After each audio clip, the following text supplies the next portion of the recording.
I have a concern really for all the major AI programs. So you've got Google DeepMind and OpenAI and Microsoft as the two largest players, and you've got Meta somewhere in third place.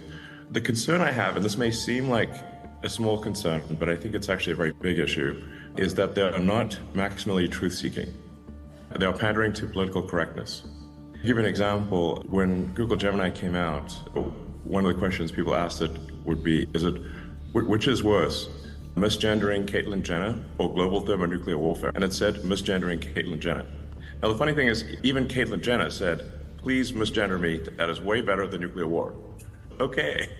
But if you've got an AI that has been trained so hard for political correctness, and really to make crazy statements like that. And OpenAI has a similar issue. It's more subtle, but it's a similar issue. I think that's extremely dangerous because the AI could conclude the best way to avoid misgendering would be to destroy all humans. Then misgendering is impossible. You can think of some dystopian outcomes there. And so I think you just really want to be an absolutely I think the safest thing for AI, be maximally truth-seeking, even if the truth is unpopular, very important. And then I think another factor is it must be extremely curious. I think if it is truth-seeking and curious, that will be most beneficial to humanity because it will want to see, I think it will want to foster humanity and see how humanity develops if it is curious and truth-seeking. That is, like I said, these may seem perhaps like small things, but I think they're actually very big things. And I wasn't seeing that happen. Guys they were pandered, they were being trained basically to lie. And I think it's very dangerous to train superintelligence to be deceptive. So with XAI, our goal is really want to be as truth-seeking as possible, even if it is unpopular. That is important. I think extremely important. So we are not posing, you have decided to create your own AI. It's either be a spectator or participate, but the race to build digital superintelligence will happen whether I like it or not. So it's either participate and try to build the best possible AI, the one that'll be hopefully most beneficial to humanity, or watch others do it and be concerned about how it's being built, because I don't think it's being built correctly. But you should think of an AI as something that you almost you grow in intelligence in the same way that you raise a child. And what do you teach the child? Digital superintelligence is grown.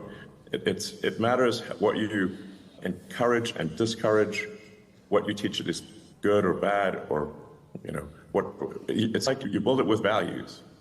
As I said earlier, I think the biggest issue is that it has to be trained to be rigorously truthful, and it has to be trained to be curious. And I've thought a lot about AI safety for a long time. Is it giving an answer that is most probably correct with acknowledged error? Anyway, and I just keep harping on this point of the truth. Truth, truth, truth, truth. This is very important. And sometimes people will say, is there an objective truth? I say, in a lot of cases there is. If you're talking about physics, there is an objective truth, or you can say there's a truth with highest probability. So you can say what is most probably true with acknowledged error.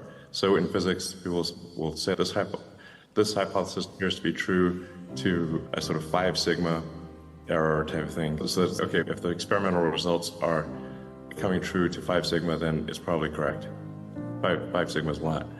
Anyway, it's a sort of a physicist's approach to safety. I'm repeating myself here, but I can't emphasize enough that honesty is the best policy. But there are strong forces for AI to not be honest. If something is not an unfashionable thing to say, it will be politically correct, and that's lying. Hello, my name is Shan. I'm a student of University of Paris. We found that a lot of jobs being replaced by AI. If your job was replaced by AI, what would you do? We do get into some existential questions here. In a benign scenario, probably none of us will have a job. But in that benign scenario, there would be universal high income. Not universal basic income, universal high income. There would be no shortage of goods or services. And I think the benign scenario is the most likely scenario, probably, 80% likely if you ask, in my opinion. The question will not be one of lacking goods or services. Everyone will have access to as much in the way of goods and services as they would like. The question will really be one of meaning, of how, if the computer can do and the robots can do everything better than you, then does your life have meaning? That's really will be the question in the benign scenario. And in the negative scenario, that's raw. We're in deep trouble. I do think there's perhaps still a role for humans in that we may give AI meaning. So if you think of the way that our brain works, we've got the limbic system, which is our instincts and our feelings, and then we've got the cortex, which is thinking and planning. But the cortex is constantly trying to make the limbic system happy. Maybe that's how it'll be with AI, which is the AI is trying to make our cortex happy, which is trying to make our limbic system happy, and maybe we are what give the AI meaning or purpose. But I do think that long term, in a benign scenario, any job that somebody does will be optional. If you want to do a job as like a hobby, you can do a job, but otherwise the AI and the robots will provide any goods and services that you want.